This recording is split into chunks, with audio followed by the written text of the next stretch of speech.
Olá, muitíssimos bem-vindos mais uma vez ao nosso canal por aqui. A intenção é sempre trazer mais conteúdo para você.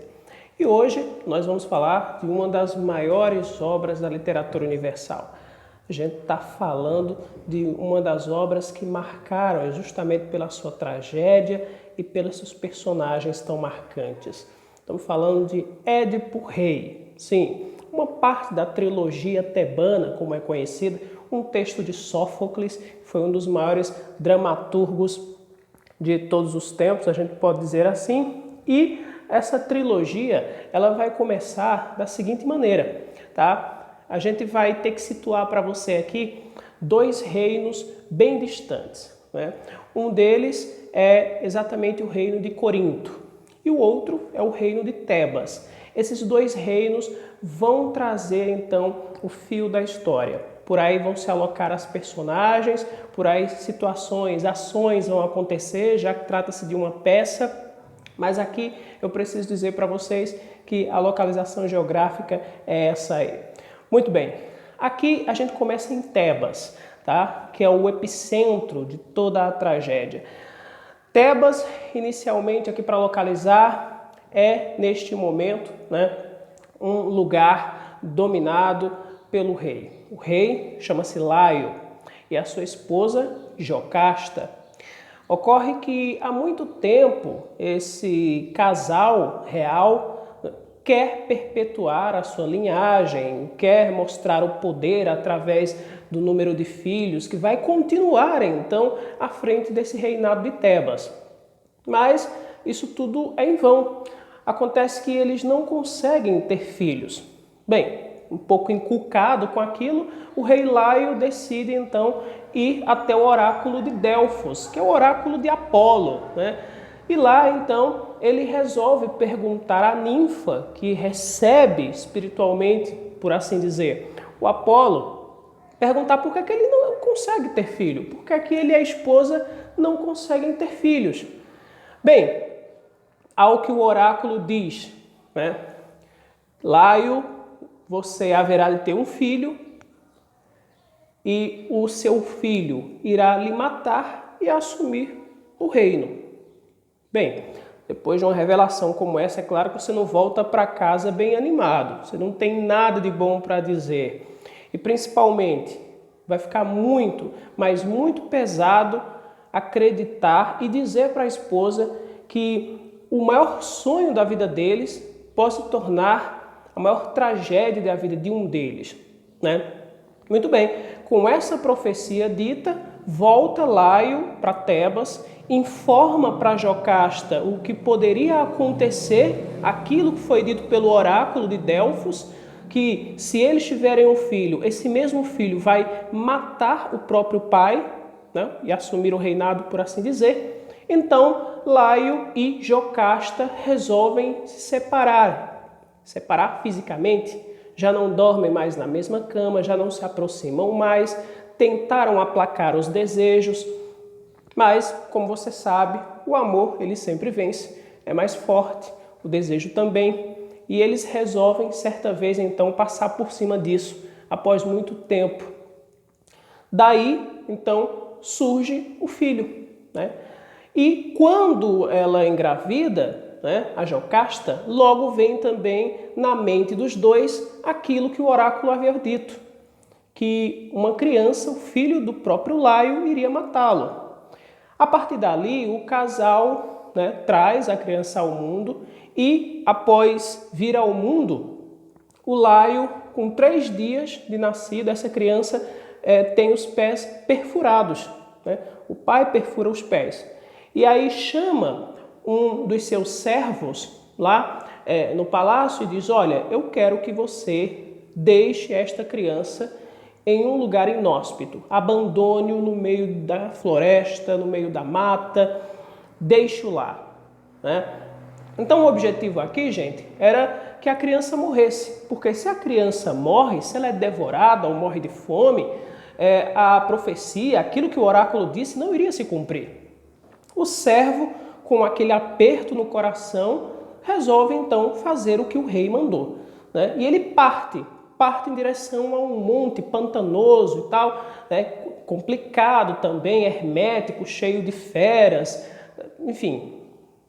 E deixa lá no Monte Citeron, né, o bebê. Mas antes de deixar o bebê assim, por dizer, abandonado, ele deixa o bebê nas mãos de um pastor de ovelhas. Havia um pastor de ovelhas por lá e o pesar no coração do servo era tão grande, né, do servo do rei, que ele resolveu entregar a pequena criança, recém-nascido de 3 dias, para esse pastor, né?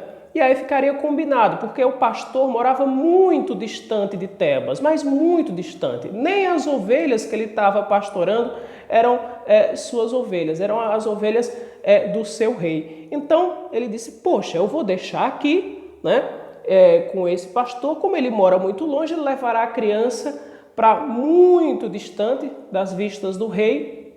O rei Laio vai entender que a criança morreu e assim tudo se resolve. Ok, né? E o servo voltou, disse que abandonou, né, a criancinha lá, né, com aqueles pés sangrando, né, os dois pés inchados, sangrando, né, porque foram perfurados, e a perfuração justamente para que o sangue acabasse trazendo a partir do cheiro animais, né? Então ele passa a informação para o rei Laio dizendo que fez o que estava combinado. Esse pastor que ficou com a pequena criança, né, com o bebê, o recém-nascido, ele volta, né, para o seu reinado, tá? Quando chega lá, não para o seu reinado, mas para o reino, né, onde ele mora. Quando chega lá, ele resolve pedir uma audiência com o rei de Corinto, tá? E as próprias ovelhas que ele pastorava eram do rei de Corinto. Então ele pede uma audiência com o rei de Corinto, chamado Pólibo, recebe e o pastor, né, acaba contando a história daquela criança. Diz, olha, eu estava no Monte Citeron pastorando umas ovelhas de Vossa Alteza, de Sua Alteza, quando chegou um homem, me entregou este pobre bebê com os pés perfurados. Se eu não ficasse com ele, ele morreria. E contou toda a história. Pólibo, então, né, ao lado de sua mulher Mérope, que era a rainha de Corinto, eles resolvem ficar com a criança. Eles resolvem adotar a criança.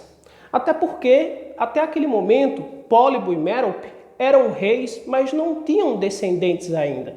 Não tinham filhos. E como todo mundo sabe, uma das grandes preocupações de um rei e de uma rainha é deixar seus descendentes, né? É deixar o futuro, né? Ou seja, ter bastantes filhos, né? Bom, então eles ficam com a criança e o menino, né, com aqueles pés perfurados, acaba ganhando nome, e esse nome é justamente com base naqueles pés perfurados. Resolvem chamar a criança de Édipo, né? E Édipo significa aquele de pés inchados, né? Justamente por causa da situação dos pés da criança. Então chama-se Édipo agora. E Édipo cresce e vai crescendo, e sempre depois de se tornar rapaz e após se tornar homem, entendendo que tanto Pólibo quanto Mérope são seus pais biológicos, são seus verdadeiros pais, pois são aqueles que ele conheceu. Nunca ficou sabendo da verdade em relação a seus pais biológicos. Na cabeça de Édipo, Pólibo e Mérope sempre foram seus pais. Ele seria filho até mesmo biológico, né?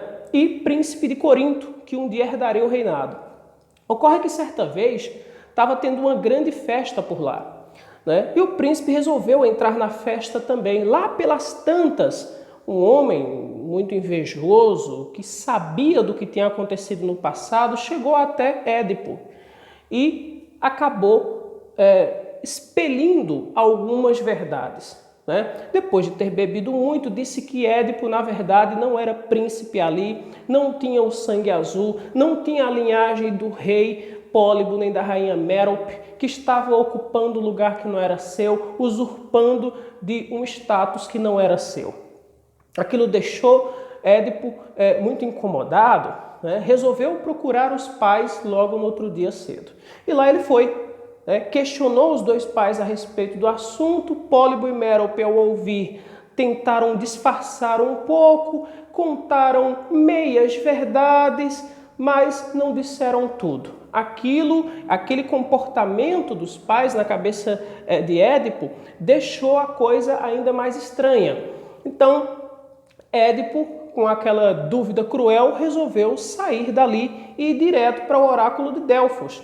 Iria se consultar então com Apolo. Chegando no oráculo e querendo saber quem eram os seus pais, se Pólibo e Mérope eram realmente seus pais, o oráculo traz uma revelação bombástica para Édipo. Ele foi atrás de uma coisa e acabou recebendo outra. O oráculo disse mais ou menos o seguinte: Édipo, você irá matar o seu pai, irá casar com a sua mãe e irá deixar uma linhagem vergonhosa por entre o mundo. Bem, ao ouvir aquilo, claro que o mundo cai, né? Os únicos pais que Édipo conhecia eram aqueles dois. E agora ele ficou sabendo que iria matar o pai Pólibo na cabeça dele, né? Iria casar-se com Mérope na cabeça dele, não é? E ainda iria deixar uma linhagem vergonhosa no mundo. Isso na cabeça dele, tá? Então, o que é que acontece? A partir dali, o que nós temos é uma tomada de decisão atrás da outra. Como assim? Vamos lá. Ele sai correndo dali desnorteado do oráculo. E ao invés de pegar a direção de casa, ou seja, voltar para Corinto, para os pais Pólibo e Mérope, já não volta mais, porque ele teme o que o oráculo disse. O oráculo foi claro, ele mataria o pai, casaria com a mãe e ainda deixaria uma descendência vergonhosa. Então, fugindo na cabeça dele, quanto mais distante eu estiver de Corinto, melhor para mim e melhor para os meus pais, porque a profecia não será cumprida. Então ele pega o caminho oposto, né? Pega o caminho, se distanciando de Corinto, e na estrada ele encontra alguns homens armados e um senhor numa carruagem, e a partir dali, por causa de uma briga, uma bobagem em relação à estrada, para decidir quem tem direito ou não passar primeiro na estrada, eles resolvem brigar ali. E nessa briga, o Édipo mata quase todos os homens na estrada e deixa um escapar. Na verdade, esse consegue escapar. Não é que ele deixa escapar, esse consegue escapar, né? E segue a vida, tá? Então, seguindo a sua caminhada, o Édipo chega aos portões de Tebas. Só que os portões de Tebas agora estavam praticamente fechados. Por quê? Porque lá tinha uma esfinge na entrada do reino, né? E o Édipo já estava desnorteado mesmo, né? O que dizia então, né? Decifra-me ou devoro-te. Neste caso, uma passagem do mito de Édipo, né, dessa nossa tragédia teatral, diz que a esfinge tinha sempre um enigma contado ali, tá? E a pessoa que fosse capaz de decifrar este enigma, né, seguiria adiante, entraria em Tebas ou sairia de lá, né, se quisesse, tá bom? E a esfinge se mataria, afinal de contas, ela não suportaria ser vencida por um simples mortal. Eu lembro que a esfinge era uma criatura em que a frente era mulher, tá? E a parte de trás era leão. Então era metade mulher, metade leão, tá? Há um exemplo de um centauro, mais ou menos, tá? Metade humano, metade animal. Ela era metade mulher, metade leão. Ok, o Édipo topou então resolver, né, o enigma, tá? Ele sabia que se errasse iria ser devorado pela esfinge. Se acertasse, teria passagem livre. Mais um ponto é importante aqui na nossa história. Logo chega a notícia de que Laio não voltava porque estaria morto, né? A notícia chega em Tebas, tá? E lá, ao receber a notícia, né, o responsável pelas decisões diz o seguinte: olha, Jocasta, recebemos a informação de que o rei, seu esposo, morreu. E eu preciso, então, passar o reinado para alguém. A esfinge não sai dali. Eu vou oferecer uma recompensa. Isso falando para a irmã. E diz o seguinte: olha, a recompensa para quem tirar a esfinge dali, para quem vencer aquela esfinge, destruir aquela esfinge, vai ser casar contigo, minha irmã, e assumir o reinado como rei. E Jocasta, então, sabendo que já tinha perdido o esposo Laio, né, resolve aquecer, concorda. E naquele exato instante, Édipo está na entrada de Tebas. Ao que a esfinge diz para ele, no enigma. Atenção. Quando de manhã tem 4 pernas, ao meio-dia tem 2 pernas, ao entardecer tem 3 pernas. É a única criatura a mudar de pernas. No entanto, quando mais tem pernas, é quando mais está fraca, quando mais está suscetível, quanto menos força tem. Édipo ouviu todo aquele enigma, parou por um instante, pensou, refletiu, inteligente como era, afinal o filho foi criado como filho de reis, muito distante da lei. E chegou a uma conclusão. Édipo disse: tem uma resposta para o seu enigma. Né? A resposta para o seu enigma é o ser humano, é o homem. Este, ao nascer, ainda quando criança, portanto de manhã, ele tem 4 pernas porque engatinha. Ele vai engatinhando pelos lugares. No meio-dia, que é quando ele chega na metade da vida, o ser humano está forte, ele caminha sobre 2 pernas. No entardecer, que é se aproximando do fim da sua vida, ele já está fraco, pega uma bengala para servir de 3ª perna. A resposta é o ser humano. E assim, a esfinge é vencida. Alguns mitos dizem que Édipo, na verdade, depois a destrói ali. Outros dizem que, quando percebe que está vencida, ela se joga do penhasco e morre lá embaixo. Bem, passa então Édipo, chega em Tebas, recebe a premiação. Não é? A premiação qual era? Casar com a rainha, que agora estava viúva, pois o seu marido não voltava e estava morto. Então, Édipo casa com Jocasta. Torna-se rei de Tebas. Perceba aí que, tentando fugir do destino, Édipo, na verdade, se aproximava dele, pois Édipo não sabia que a sua verdadeira mãe era Jocasta.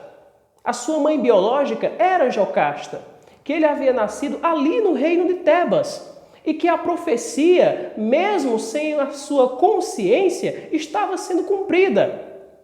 E aqui eu deixo uma pergunta que me parece interessante, ao mesmo tempo perturbadora. Afinal de contas, o ser humano, ele tem o livre-arbítrio? Ou, afinal de contas, existe uma mão de uma entidade chamada destino nos controlando? Se o destino realmente existe, as coisas que acontecem não dependem de nós. Se o livre-arbítrio realmente é o mais importante, até que ponto o livre-arbítrio não é uma perna do destino? Até que ponto o livre-arbítrio e o destino não é a mesma coisa? Quando você toma decisões, o destino está se cumprindo. Então, é perturbadora esta parte desta tragédia. Ele não sabe de nada. Muito menos Jocasta, que agora recebe o próprio filho como esposo. Muitos anos depois, esse agora já é homem formado. Não teria como lembrar de nada. Afinal, ela se desfez do próprio filho lá atrás, quando esse ainda era bebê, com 3 dias de nascido. Tem um grande casamento. Todo mundo é chamado, vem as festividades, afinal de contas a esfinge foi tirada dali, foi arrancada dali, o povo de Tebas voltou a ter o direito de ir e vir, a ter uma vida normal. Este rei é cultuado, é venerado, ele é amado pelo povo por causa da façanha.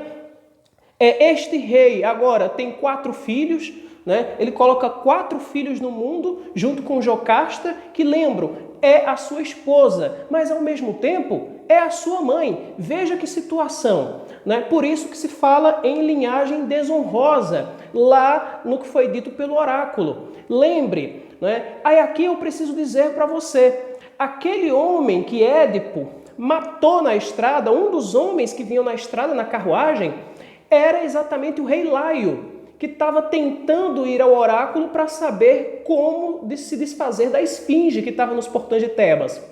Então, o filho mata o próprio pai ali sem saber também. O destino, portanto, está se cumprindo. Ou, se você preferir, as tomadas de decisões de Édipo, as decisões tomadas por Édipo, estão fazendo o destino se cumprir. O oráculo, então, está encaminhando a sua assertividade. 4 filhos.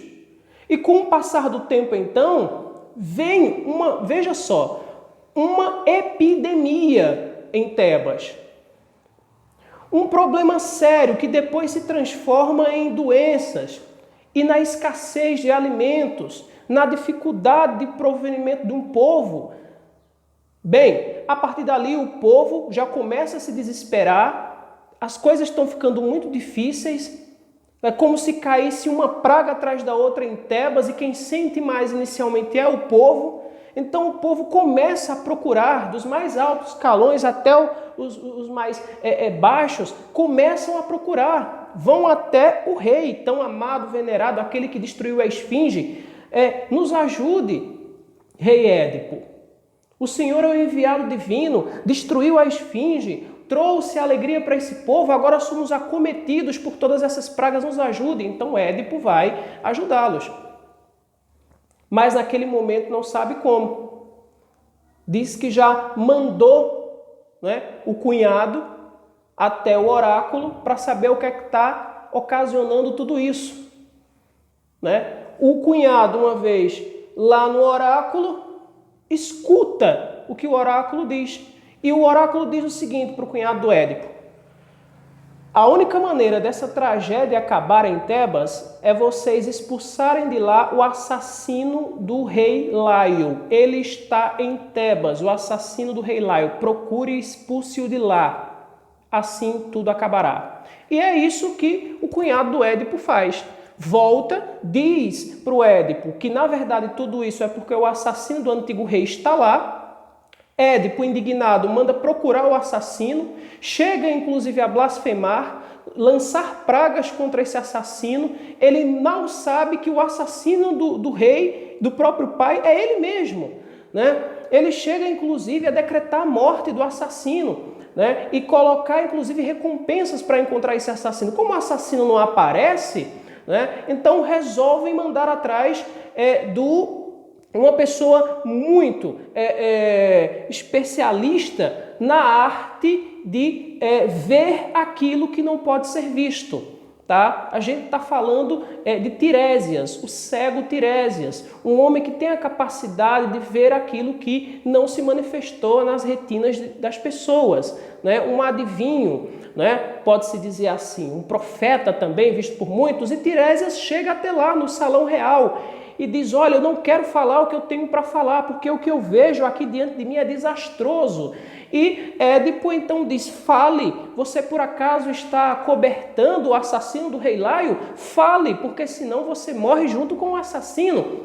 E aí Tiresias revela que o verdadeiro assassino do rei Laio hoje está sentado no trono e que o assassino do rei Laio é o próprio Édipo. Édipo não aceita essa explicação, né? E ao mesmo tempo, como era o rei Laio, e os servos do palácio, né, começam a descrever como era Laio, dizendo as características físicas. Jocasta percebe então que as características físicas do antigo esposo eram muito semelhantes às características físicas de Édipo. Né? Logo em seguida, Chega então, né, o antigo servo e diz o seguinte: olha, um filho, né, foi tirado daqui ainda quando bebê, de pés perfurados. Chega então aquele que tomava conta das ovelhas, o pastor de ovelhas, vem direto de Corinto para dizer que Pólibo morreu e que Édipo tem que voltar para assumir o reinado de Corinto. Né? Só que ao mesmo tempo, tomando conta toda aquela atmosfera, aquela história, o pastor de ovelhas resolve então dizer: olha, Édipo, você na verdade não é o filho legítimo de Pólibo lá em Corinto. Eu peguei você aqui nas proximidades de Tebas, no Monte Citeron. Você era um bebê de pés perfurados, né? E levei você ainda quando bebê lá para Corinto. Né? Então a ficha começa a cair. Tá? Édipo percebe que o que Tiresias falou é verdade. Né? E percebe também que o que o oráculo falou para ele lá atrás, de que ele ia matar o próprio pai numa estrada, numa encruzilhada, de que ele ia casar com a própria mãe, de que a linhagem seria vergonhosa, está acontecendo. Ou seja, matou o pai Laio na estrada sem saber que era o pai, decifrou o enigma da esfinge, por isso casou com a própria mãe Jocasta e agora tinha 4 filhos que eram uma descendência horrorosa que ele deixava para o mundo. A mãe e mulher Jocasta naquele momento. Ele, filho e marido. Ao mesmo tempo, os filhos de Édipo eram filhos seus e seus irmãos. Olha a confusão. A mulher Jocasta e mãe ao mesmo tempo não suporta tudo aquilo, sai correndo dali, chega até o seu quarto, né? Algumas histórias dizem que ela comete suicídio, né? Comete suicídio, pendura uma corda e comete suicídio, tá? Depois de ter aquela revelação inteira. Édipo, então, corre até os aposentos da mulher, que é a mãe também, vê aquela cena grotesca, né, da mãe pendurada, né, do suicídio que cometeu, não aguenta tudo aquilo que se revela diante de si e perfura os próprios olhos. Ele vai e fura os próprios olhos para nunca mais enxergar. Tamanha barbaridade que ele enxerga ali diante dos seus olhos naquele momento, ele não quer mais enxergar. Assim, é descoberto o assassino do rei Laio, Édipo vai ter que sair de Tebas, né? Uma das suas filhas vai acompanhando ele para que ele não vá sozinho, serve como sua guia agora para o resto da sua vida, né? E assim, quem acompanha ele é a filha Antígona, né? Antígona vai acompanhando ele para fora de Tebas, de onde quer que ele vá, né? E assim as coisas se resolvem lá em Tebas. E esta é, então, a tragédia que o Sófocles traz para a gente, cheio de elementos tão interessantes que podem ser discutidos para muitas outras horas. A gente vai ficando por aqui. Em um outro momento, a gente traz um outro novo texto para você. Tchau!